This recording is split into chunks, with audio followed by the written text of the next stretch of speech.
Bismillahirrahmanirrahim. Assalamualaikum warahmatullahi wabarakatuh. Selamat malam, salam sejahtera bagi kita sekalian. Rekan-rekan media yang saya hormati, telah kita ikuti secara bersama-sama tadi rangkaian hari ini, dan saya terima kasih kepada teman-teman masih ada di sini. Hari ini tepatnya tanggal 3 September 2025, yaitu sesuai dengan yang pernah kami sampaikan pada 2 hari yang lalu bersama Karwat Prof, yaitu pelaksanaan sidang kode etik profesi kepolisian. Saya akan membacakan, dan sebelumnya saya di sini bersama dengan Kepala Biro Pertanggungjawaban Profesi Divpropam Polri, dan juga secara eksternal diawasi langsung dengan Kompolnas Bapak Khairul Anam, dan juga tadi ada dari Komnas HAM ya, Kementerian HAM, dan juga dari Kementerian HAM turut melihat pelaksanaan hari ini. Sidang KKP atas nama terduga Kompol Kosmas Kagai,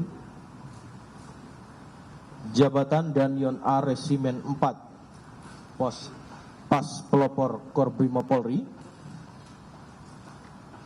Sidang dilaksanakan hari ini Rabu, tepatnya tanggal 3 September 2025, dimulai dari pukul 9.00 waktu Indonesia bagian Barat, dan sekira sampai dengan pukul 7.40 waktu Indonesia bagian Barat di ruang sidang Divpropam Polri, Gedung TNCC, lantai 1 Mabes Polri. Rekan-rekan, perlu kami sampaikan di sini ada komisi terdiri dari yang pertama selaku Ketua Komisi Inspektur Jenderal Polisi Dr. Andes Merdisam MSI Wa Irwasum Polri. Yang kedua Wakil Ketua Komisi Brigadir Jenderal Polisi Agus Wijayanto SH SIK MH, Kepala Biro Pertanggungjawaban Profesi Divpropam Polri. Ketiga anggota komisi Komisaris Besar Polisi Heri Setiawan SIK MH, Kabak Binetika Perwat Prof Divpropam Polri. Dan anggota komisi Komisaris Besar Polisi Yudi Wiono SIK, Auditor Kepolisian Madya tingkat 3 Itwil 5 Itwasum Polri. Yang kelima anggota komisi Ajun Komisaris Besar Polisi Christian Tonato Esos MH, Kasubit Provos Divpropam Korbrimob. Saksi-saksi hari ini yang dihadirkan, yang pertama adalah Aibda MR, Bribka R, Bribtu DS, Bribda M, Baraka Y, dan Baraka JEB. Wujud perbuatan terduga pelanggar di sini telah bertindak ketidakprofesionalan dalam penanganan aksi unjuk rasa pada tanggal 28 Agustus 2025 sehingga mengakibatkan adanya korban jiwa, yaitu atas nama Saudara Afan Kurniawan. Terhadap terduga dalam proses sidang komisi, yang pertama adalah pasal-pasal yang dilanggar, yaitu pasal 13 ayat 1 PP nomor 1 tahun 2003 tentang pemberhentian anggota Polri, jonto pasal 4 huruf B Peraturan Kepolisian nomor 7 tahun 2002 tentang kode etik profesi dan Komisi Kode Etik Polri. Yang kedua, pasal 13 ayat 1 Peraturan Pemerintah nomor 1 tahun 2003 tentang pemberhentian anggota Polri, junto pasal 5 ayat 1 huruf C Perpol nomor 7 tahun 2022 tentang kode etik profesi dan komisi kode etik Polri. Ketiga, pasal 13 ayat 1 PP nomor 1 tahun 2003 tentang pemberhentian anggota Polri, junto pasal 8 huruf C angka 1 Peraturan Kepolisian nomor 7 tahun 2022 tentang kode etik profesi dan komisi kode etik Polri.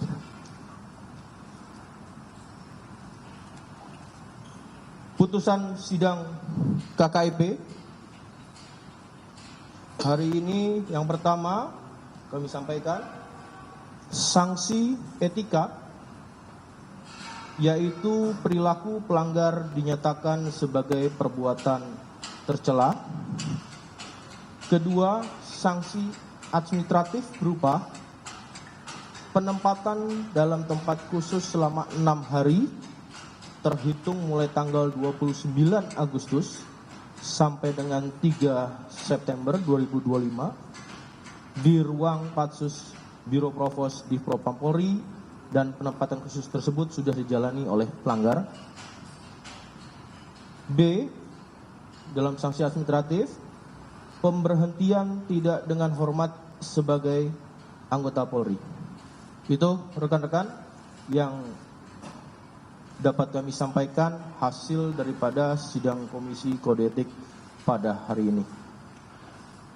Kami juga di sini bersama Kompolnas. Nanti teman-teman juga bisa mendapatkan gambaran bagaimana proses ini berlangsung sejak pukul 9 tadi. Maka itu kami persilakan dari pihak pengawasan eksternal tentu bisa menyampaikan kepada teman-teman media. Kami persilakan. Ya, selamat malam semua. Assalamualaikum warahmatullahi wabarakatuh. Yang pertama-tama seperti yang kita dengar tadi, ya ada satu proses dari jam 9 pagi lebih sampai barusan kita 15 menit atau 10 menit yang lalu mendengarkan putusannya. Satu proses yang cukup panjang, ya, yang menurut kami dengan pendalaman yang komprehensif gitu ya. Tidak hanya melihat di titik kejadian seperti yang sudah tersebar di berbagai video, tapi juga ditarik konteks apa yang terjadi sebelum tempat-tempat kejadian. Ya, soal kerumunan, masa aksi, soal tempat-tempat vital dan sebagainya itu tadi diurai. Soal juga bagaimana pengendalian rantisnya dan sebagainya juga tadi diurai. Yang menurut kami penguraian secara substansi cukup komprehensif, ya, faktualnya diurai, juga bagaimana proses berjalannya rantis itu sampai sendirian juga diurai. Ada konteks di situ. Nah, menurut kami dengan proses kayak begitu bagus. Masing-masing stakeholder, ya, ada majelis, ada penuntut, juga ada pembelanya, itu juga mencoba untuk berinteraksi yang menurut kami kinerjanya profesional sampai mendapatkan putusan PTDH.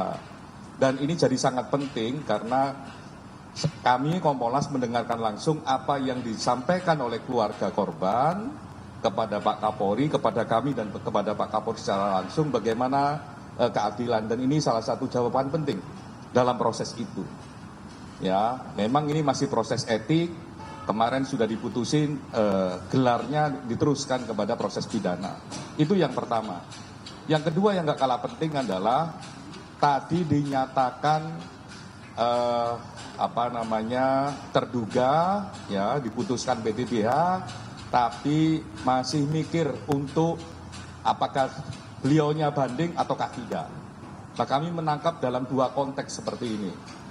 Ya, yang tadi lihat di suasana sidang, yang pertama konteksnya adalah memang terduga ini yang mendapatkan putusan sekarang PTDH ini itu menjelaskan bagaimana dia, ya, berhadapan dengan masa aksi, berhadapan dengan tugas yang harus diselesaikan secara maksimal, berhadapan juga dengan titik rawan, terutama di public safety, ya, di satu sisi itu, ya, itu penting sekali bagi dia menjelaskan tadi. Yang kedua, terduga ini yang sekarang sudah diputuskan PTDH juga menjelaskan bahwa dia tahu, ya, kalau ternyata mobilnya menabrak atau melindas, ya, karena itu kan jatuh dulu kalau di video, melindas almarhum itu setelah dia ada di markas, jauh dikasih tahu sama teman-temannya, juga melihat sosial media. Ya, sedih tadi. Yang kedua, ya, dia juga menyampaikan permintaan maaf kepada keluarga, bela sungkawa terhadap keluarga, ya, yang dia memang nggak ngira. Lah mungkin dua konteks itulah yang menjadikan dia memilih untuk berpikir dulu untuk menyatakan sikapnya. Dia akan berdiskusi dulu katanya tadi sama pihak keluarganya, sama istri dan keluarganya. Nah, dia mau berdiskusi itu. Karena memang di sisi yang lain dia merasakan bagaimana tanggung jawab tugasnya. Di sisi yang lain dia juga menyatakan kesedihannya, bela sungkawanya terhadap keluarga korban. Ya, permintaan maaf tadi sempat 2 kali gitu disampaikan, mohon maaf, bela sungkawa terhadap keluarga korban. Menurut kami ini sikap yang sangat baik gitu ya. Tinggal memang harus kita refleksikan bersama-sama. Kebebasan berekspresi memang dilindungi, tapi jangan dengan cara-cara yang tidak damai, dengan cara-cara yang kekerasan, dengan cara-cara yang anarkis. Tapi sekaligus kita memang berharap petugas-petugas kita semakin lama semakin profesional, semakin humanis dan sebagainya. Nah, terduga pelanggar ini sekarang PTDH, analisa kami memang sedang merenungkan itu.